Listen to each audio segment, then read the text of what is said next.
Hello and welcome to YouTube channel. और आज हम पढ़ने जा रहे हैं करंट इलेक्ट्रिसिटी का session number 3। So this is the session 3 of current electricity. इससे पहले हम 2 सेशन कर चुके हैं जिनके अंदर हमने बात की थी किसके बारे में। फर्स्ट के अंदर हमने बात करी इंट्रोडक्शन के बारे में, थोड़े बहुत फॉर्मूलेस पढ़े। सेकंड के अंदर हमने बात करी रेजिस्टेंस के बारे में बात करी हमने। नेक्स्ट हम आज की वीडियोज़ के अंदर बात करेंगे equivalent of resistance. So equivalent of resistance के लिए क्या होगा देखिए, यदि हम इक्विवेलेंट ऑफ रेजिस्टेंस की बात करें तो इक्विवेलेंट ऑफ रेजिस्टेंस के अंदर तो आता है कि resistance can be combine in two ways, दो तरीके से जोड़े जा सकते हैं। कौन कौन सा कॉम्बिनेशन होता है? एक होता है हमारे पास सीरीज कॉम्बिनेशन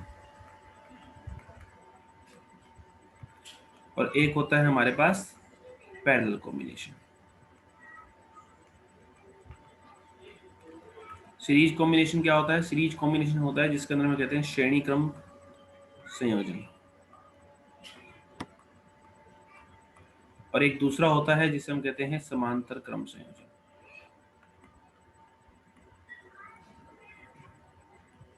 देखिए दोनों ही जो संयोजन है, दोनों ही संयोजन के ऊपर खूब सारे न्यूमेरिकल किए जा सकते हैं, लेकिन हमें आज न्यूमेरिकल नहीं करने हैं, हमें सिर्फ क्या करना है, फॉर्मूले पढ़ने हैं। क्योंकि ऐसे न्यूमेरिकल हम कैपेसिटर वाले में भी कर चुके हैं। तो सीरीज और पैरेलल के जो कॉम्बिनेशन है हम आने वाले प्रैक्टिस सेशन के अंदर, कुछ सेशन के अंदर हम इसे करेंगे। तो आज हम यहाँ सिर्फ फॉर्मूला लिखेंगे कि सीरीज के अंदर क्या होता है, कि सीरीज के अंदर होता है formula R1 plus R2 plus R3। इस तरह से सीरीज का फॉर्मूला होता है। और नेक्स्ट यदि बात की जाए पैरेलल का, तो पैरेलल का जो फॉर्मूला होता है वो क्या होता है, 1/R1 plus 1/R2 plus 1/R3। ये हमारे पास फॉर्मूला होता है किसका, सीरीज का एंड पैरेलल का। तो ये था हमारे आज का पेज नंबर 1। नेक्स्ट चलिए आगे हम बात करें, तो ये था हमारा आज का पेज नंबर 1। उसके बाद देखिए आगे जो सेशन आता है उसमें आता है, नेक्स्ट आता है हमारे पास जो मेन इंपॉर्टेंट रूल आते हैं जिसके अंदर क्या आता है, KCL एंड KVL, जिन्हें हम बोलते हैं किरचॉफ के नियम। सो दिस इज किरचॉफ्स रूल। क्या है किरचॉफ्स लॉ? सो आइए चर्चा करते हैं इसके बारे में। सो देखिए किरचॉफ ने जो है 2 रूल दिए। पहला रूल दिया KCL, this is the first rule. इसे हम किरचॉफ का प्रथम नियम भी कहते हैं। इसे हम KCL किरचॉफ करंट रूल भी कहते हैं।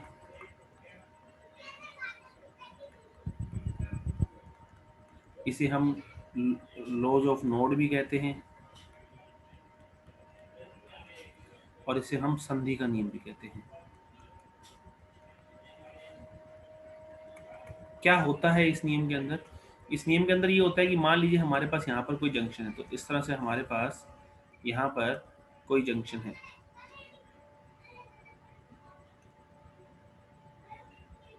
और हमारे पास क्या हुआ कि यहाँ पे इस जंक्शन के अंदर मान लीजिए धारा आ रही है I1, यहाँ पे आ रही है I2, यहाँ पे जा रही है I3 और यहाँ पे जा रही है I4।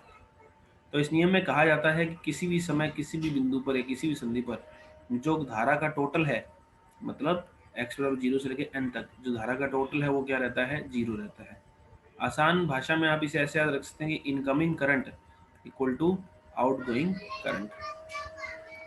तो आप इसे ऐसे याद रख सकते हैं, incoming current equal to outgoing current.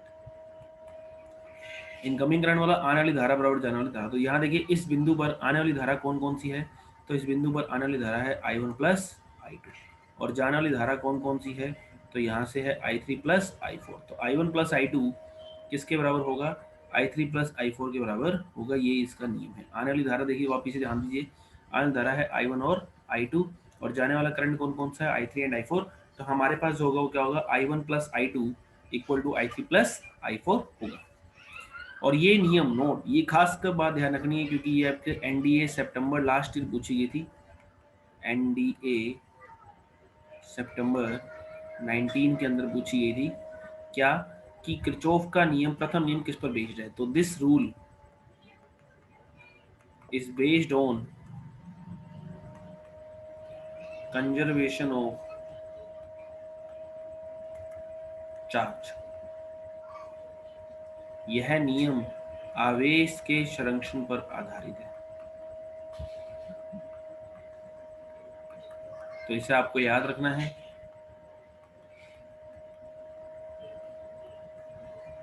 Next आता है हमारे पास दूसरा रूल जिसे हम बोलते हैं KVL।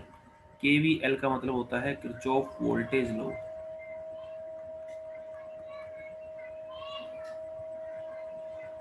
जिसे हम बोलते हैं विभव का नियम। तो ये होता है किरचॉफ का विभव का नियम, या इसे हम साथ साथ लूप का नियम भी कहते हैं, लूप रूल भी इसे हम कहते हैं। क्या कहता है ये रूल?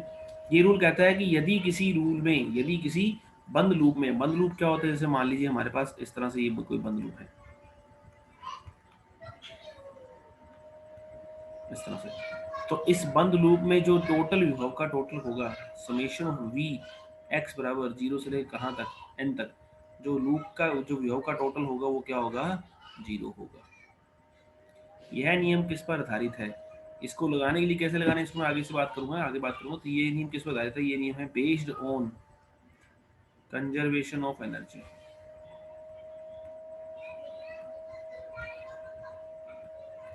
यह नियम ऊर्जा के संरक्षण पर आधारित है।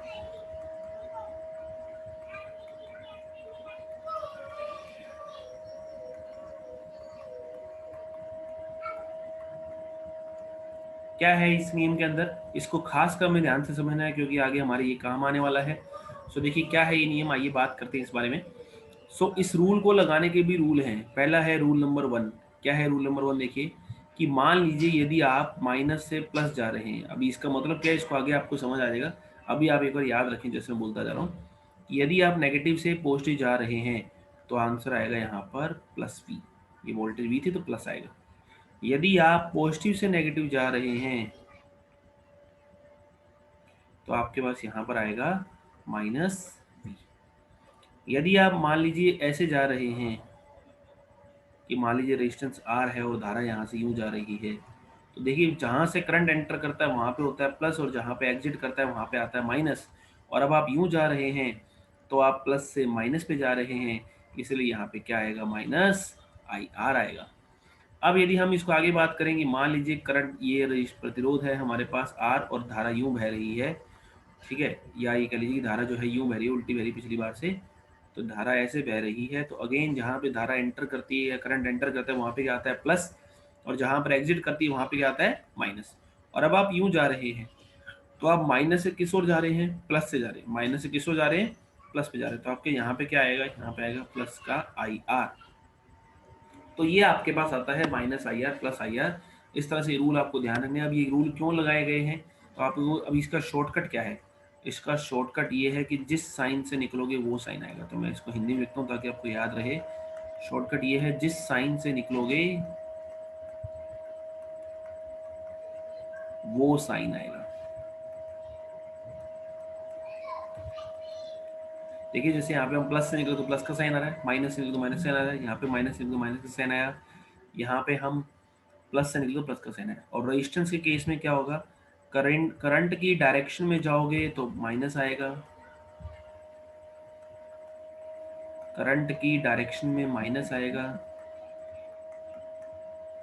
और अपोजिट डायरेक्शन में प्लस आएगा।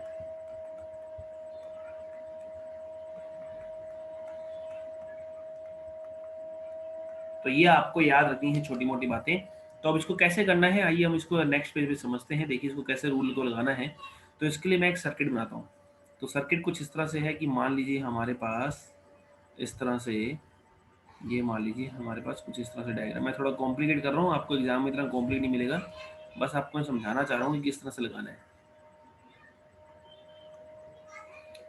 मान लीजिए इस तरह से हमारे पास एक सर्किट है कोई, और यहाँ इनकी वैल्यू है 1 2 3 4 5 6 7, और कहा गया find the current from each battery, find current from each battery. आपको इतना टफ एग्जाम में कभी नहीं मिलेगा, जस्ट एक आपको रूल समझाने के लिए आपको बताने जा रहा हूँ। सो देखिए क्या होगा कि मान लेते हैं यहाँ से करंट कितना निकलेगा, I1, यहाँ से करंट कितना निकलेगा, I2, और यहाँ से करंट कितना निकलेगा, I3 निकलेगा। तो ऐसे में अब क्या होगा, देखिए ध्यान से, इस बिंदु पर देखिए आने वाला करंट कौन सा है, I1, यहाँ से आने वाला करंट कौन सा है, I2, और यहाँ से आने वाला करंट कौन सा है, I3। तो ये बात तो पक्की है कि I1 plus I2 plus I3 बराबर 0। हमारे पास कितने वेरिएबल हैं? 3, I1 I2 एंड I3। और और हमें वैल्यूज भी निकालनी, 3 निकालनी। हमें कितनी इक्वेशन चाहिए? 3 इक्वेशन चाहिए। तो एक इक्वेशन हमारे पास आ चुकी है। अब बाकी इक्वेशन कैसे बनाएंगे?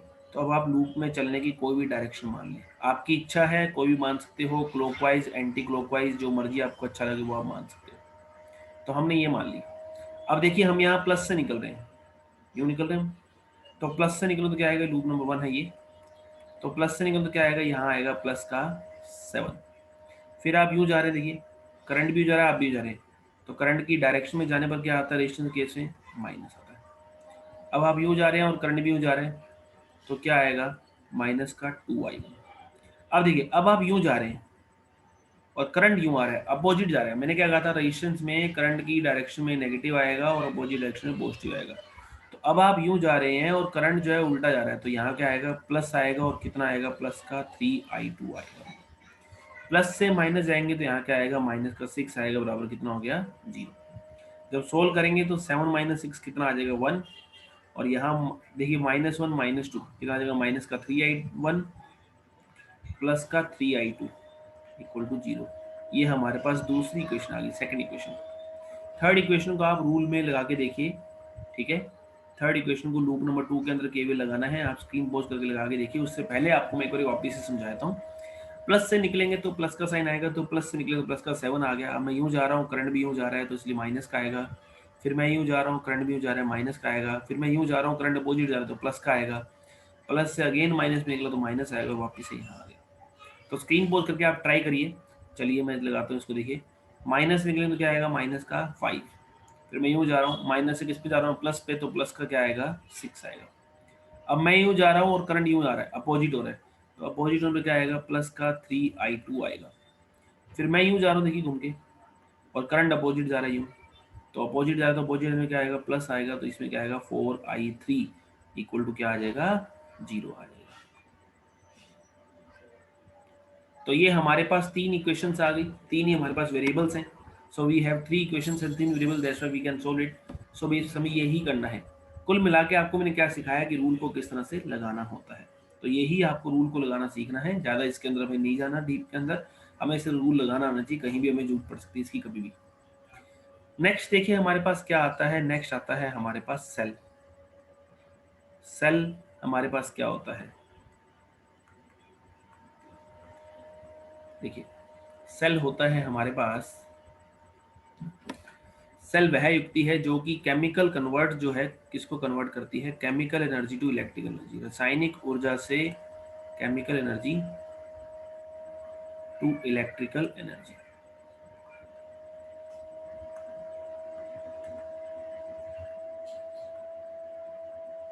ठीक है, रासायनिक ऊर्जा को विद्युत ऊर्जा में बदलती है।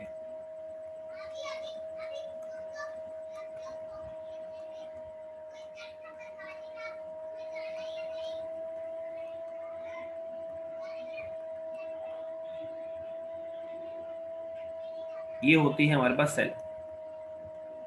दूसरा आता है सेल किसके ऊपर काम करता है? ये धारा के रासायनिक प्रभाव पे काम करता है।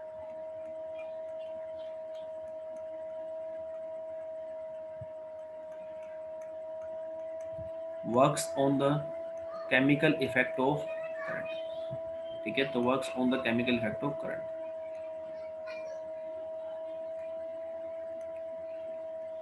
ये धारा के रासायनिक प्रभाव पर काम करता है।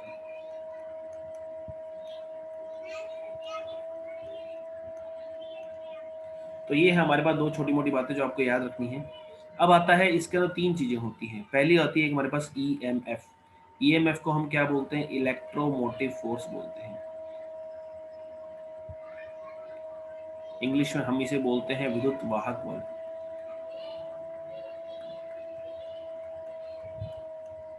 क्या है हमारे पास ये विद्युत वाहक बल? देखिए एक बात ध्यान रखिए, कहने को ये बल है, नाम में इसके बल है, लेकिन ये बल नहीं है, ये वोल्ट में है, ये विभव है। जहां कहीं भी ऊर्जा के परिवर्तन से, जहां कहीं भी ऊर्जा के परिवर्तन से कोई चीज बनती है, वहां हम बल वर्ड या ईएमएफ वर्ड यूज करते हैं। जनरेटर के अंदर, सेल के अंदर, ट्रांसफार्मर के अंदर आप ईएमएफ वर्ड सुनेंगे। नेक्स्ट हमारे पास दूसरी वोल्टेज आती है, इसको हम बोलते हैं टर्मिनल वोल्टेज। जिसे हम कहते हैं टर्मिनल विभव। नेक्स्ट हमारे पास क्या आता है, नेक्स्ट हमारे पास आता है टर्मिनल विभव के बाद ईएमएफ हो गया, नेक्स्ट आता है हमारे पास इंटरनल रेजिस्टेंस।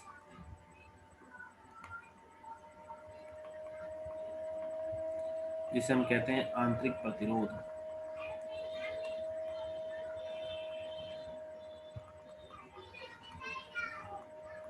तो देखिए सेल के अंदर होता क्या है, जैसे आप धारा प्रवाहित करेंगे तो सेल के अंदर एक सॉल्यूशन होता है जिसको हम बोलते हैं क्या, इलेक्ट्रोलाइट सॉल्यूशन।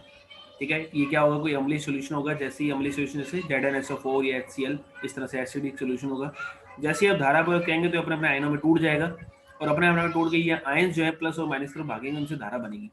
तो ये आयन जब चलेंगे तो बाकी आयनों से टकराएंगे, और इनके टकराने से क्या बनेगा, आंतरिक प्रतिरोध बनेगा। और वो आंतरिक प्रतिरोध का जो डिपेंड करता है वो किस पे डिपेंड करता है, वो डिपेंड करता है तीन चीजों पर, सॉरी तीन नहीं पांच, जो CID/AT। अब यहाँ आई आपको याद जस्ट मेंबर रखना है, लेकिन आई पर निर्भर नहीं करता है, निर्भर करता है CD/AT। जस्ट ये आपको याद रखना कि आई जो है, ये वाला जो आंतरिक प्रतिरोध है वो 4 फैक्टर पर निर्भर करता है, CD/AT। यहाँ C क्या होता है, C होता है कंसंट्रेशन ऑफ इलेक्ट्रोलाइट।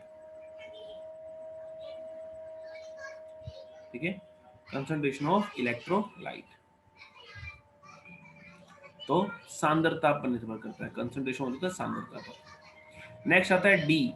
डी मतलब होता है distance between electrodes.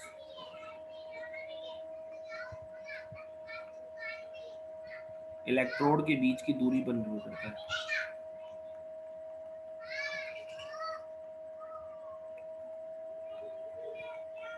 Next factor हमारे पास क्या आता है, ए क्या होता है हमारे पास, एरिया ऑफ इलेक्ट्रोड।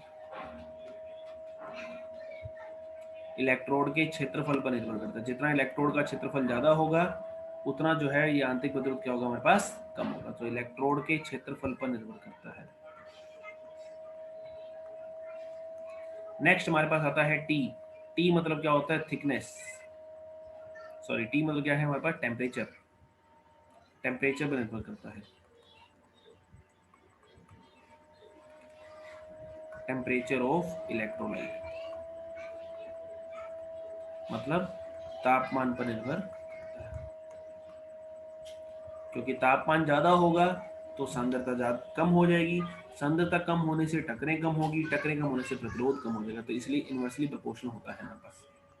नेक्स्ट आता है हमारे पास दो चीजें अलग अलग जो हमारे रहती है, एक होता है ईएमएफ और एक होता है टर्मिनल वोल्टेज। ये दो चीजें होती हैं। अब आती है सेल का, इसको हम आगे डिस्कस करेंगे। सेल के सिंबल की बात करें हम, तो सेल का हमारे पास सिंबल क्या होता है, तो सेल का देखिए हमारे पास सिंबल होता है कुछ इस तरह से।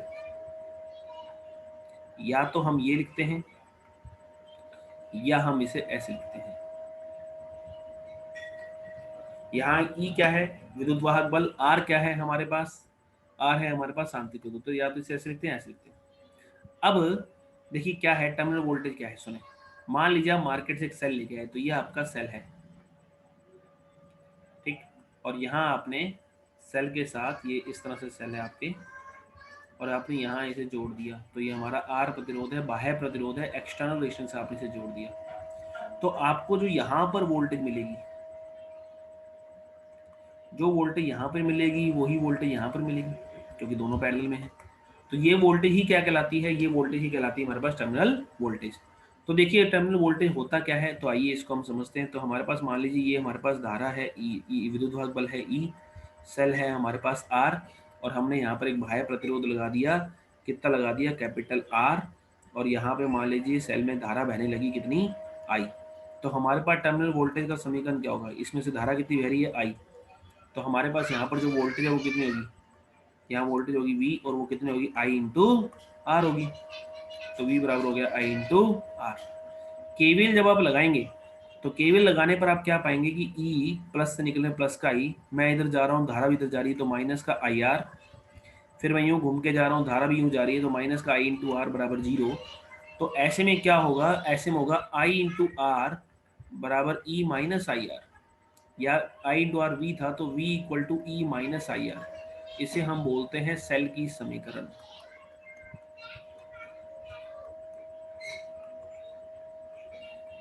Equation of cell. अब सेल की समीकरण भी दो तरह की है, तो आपको ये भी याद रखनी है। अब ये कब है, तो ये है डिस्चार्जिंग इक्वेशन, जब सेल डिस्चार्ज हो रहा होगा। ये क्या है, ये कब है, ये है जब सेल चार्ज हो रहा होगा। सेल की चार्जिंग इक्वेशन, जब सेल चार्ज हो रहा होगा। अब इसके ऊपर एक क्वेश्चन आता है छोटा सा, कि यदि I बराबर 0 हो जाए तो V बराबर क्या होगा, तो V बराबर E होगा। ये कब होगा, जब सेल ओपन सर्किट में हो। ओपन सर्किट मतलब खुला परिपथ हो, उसमें कोई भी धारा ना ली जाए, ओपन सर्किट में हो। ठीक है, तो सब सेल ओपन सर्किट होगा, जब उससे कोई धारा नहीं ली जाएगी, तब हम कहेंगे कि V बराबर क्या है, E। तो आपको कुछ रिलेशन याद रखने हैं, ये ध्यान दीजिए कि पहला रिलेशन कब रखना है, जब V लेस देन E होता है। ये कब होता है, V लेस देन E कब होता है, तो V लेस देन E होता है कब, जब सेल डिस्चार्ज हो रहा होता है। यहाँ देखिए E में से माइनस हो रहा है इसलिए। यहाँ V ग्रेटर देन E कब होता है, जब सेल चार्ज हो रहा होता है। और यहाँ V बराबर E कब है, जब कुछ भी ना किया जाए, मतलब सेल से धारा ना ली जाए, सेल से उपयोग ना किया जाए, तो हमारे पास I जो होता है वो क्या होता है, 0 होता है। मतलब मान लीजिए आप सेल लेके आए मार्केट से 5 वोल्ट का, आपने रेजिस्टेंस लगाया और आपने मेजर करा तो आपको मिला 4.5 वोल्ट। तो 4.5 वोल्ट क्यों मिला, क्योंकि वो सेल डिस्चार्ज हो रहा है और जो विद्युत टर्मिनल वोल्टेज है वो कम मिलेगी, कितनी, 4.5 मिलेगी। लेकिन जब आपने वहां नापा, सेल की दुकान वाले के पास नापा, तब उसने आपको 5 वोल्ट चेक कर दिखाया कि भैया देख लो 5 वोल्ट है। तब क्यों 5 वोल्ट आया, क्योंकि तब सेल से कोई करंट नहीं लिया जा रहा था, इस कारण से ऐसा हुआ था। सो नेक्स्ट हमारे पास देखिए, नेक्स्ट हमारे पास क्या आता है, नेक्स्ट हमारे पास आता है एक न्यूमेरिकल आता है। देखिए ये न्यूमेरिकल काफी इंपॉर्टेंट रहता है, कई आपको बुक से मिल जाएगा। ये मान लीजिए ये सेल हमारे पास ऐसा है,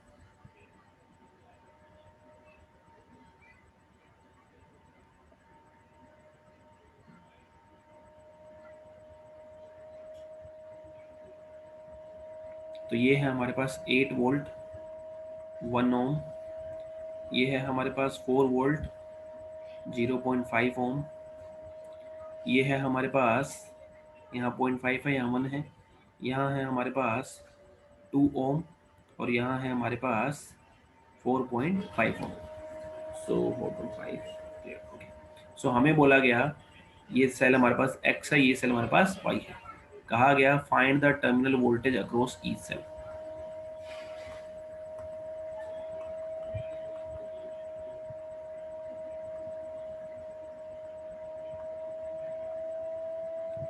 सेल के प्रत्येक सिरे के सेल के प्रत्येक सिरे के अक्रॉस हमें क्या निकालना है, टर्मिनल वोल्टेज, मतलब आधार टर्मिनल विभव निकालनी है। सो देखिए कैसे करना है, तो सुनिए। सबसे पहले इस सर्किट को वापस से बनाइए, तो सर्किट बनेगा वापस से ऐसा,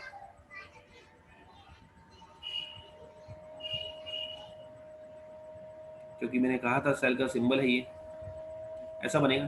तो ये हो जाएगा हमारे पास 1 ओम, ये हो जाएगा हमारे पास 8 वोल्ट, ये हो जाएगा हमारे पास 4 वोल्ट, और ये हो जाएगा हमारे पास 5 वोल्ट, और ये हो जाएगा हमारे पास 4.5, और ये हो जाएगा हमारे पास 2।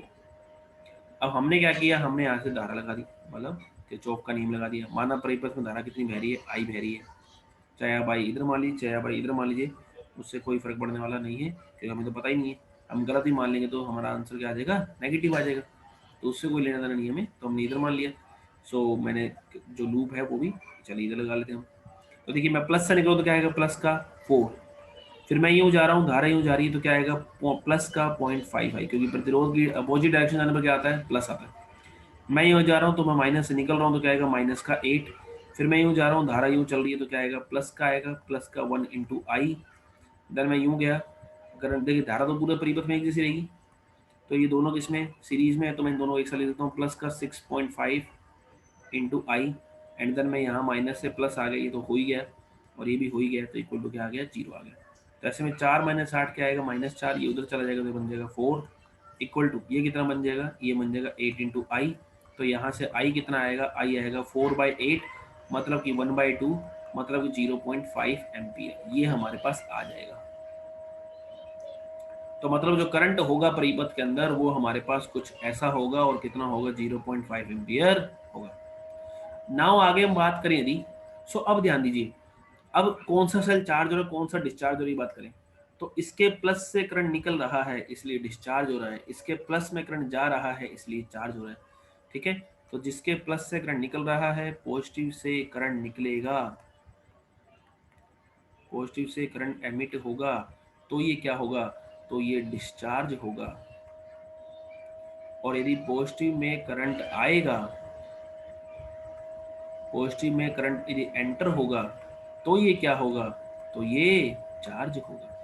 तो ऐसे में यदि हम बात करें तो सेल जो एक्स है हमारा, सेल एक्स को देखिए आप, सेल एक्स के अंदर करंट आ रहा है तो सेल एक्स क्या हो रहा है, चार्ज हो रहा है। और जो सेल वाई है हमारा, वो हमारा क्या हो रहा है, वो हमारा डिस्चार्ज हो रहा है। तो चार्ज हो रहा है यदि, तो क्या हमारे पास आएगा, तो इसमें हमारे पास आएगा V equal to E plus I R, क्योंकि चार्ज होने पर प्लस आता है। तो V इक्वल टू ई कितना है हमारे पास, सो ई है हमारे पास 4 प्लस आई कितना है हमारे पास, आई है हमारे पास 0.5, और आर, आर मतलब इंटरनल रेजिस्टेंस, ये कितना है 0.5, तो ये हमारे पास आ जाएगा 4.25 वोल्ट। फिर इसके बाद देखिए दूसरा देखिए नहीं हम, तो हमारे पास यहाँ पर क्या हो रहा है, सेल डिस्चार्ज हो रहा है, तो डिस्चार्ज हो रहा है तो क्या आएगा, ई माइनस आई आर आएगा। तो ई कितना आएगा 8 माइनस आई कितना है 0.5 इंटू आर कितना है, आर है हमारे पास 1, तो आर है हमारे पास 1, तो ऐसे में ये कितना आएगा 7.5 वोल्ट आएगा। This will be the answer. ये है हमारे पास सेल का समीकरण। तो इस तरह से हमें सेल की चार्जिंग और डिस्चार्जिंग क्वेश्चन निकाली जाती है। खासकर अब आपको इंपॉर्टेंट में जो याद रखना वो इसको याद रखिए आप, ठीक है, ये जनरली पूछा जाता है। और आपसे बात की जाए थ्योरी में तो ये पूछा जाता है थ्योरी के अंदर। नेक्स्ट इसके अलावा और बात की जाए तो केसीएल केवीएल को लगाना आना चाहिए। और ये लाइन कि किस पर आधारित है, ये लाइन तो खासकर इंपॉर्टेंट है दोनों के लिए ही, ये किस पर है, ये किस पर बेस्ड है, ये लाइन दोनों के लिए ही इंपॉर्टेंट है, तो इसको आप याद रखिए। ठीक है, और रही बात रेजिस्टेंस की क्वेश्चंस की, तो उसको हम अलग से प्रैक्टिस सेशन करेंगे जहां हम रेजिस्टेंस या इस चैप्टर के प्रैक्टिस सेशन जब हम करेंगे तो उसमें हम ऐसी बात करेंगे। तो ये हमारा हम उस चैप्टर करने वाले हैं। चलिए, तो नेक्स्ट हम आगे बात करते हैं। देखिए नेक्स्ट हम आगे आने वाले वीडियो के अंदर हम बात करेंगे सेल के कॉम्बिनेशन की। सो नेक्स्ट जो हमारा होगा video, so it will be combination of cell,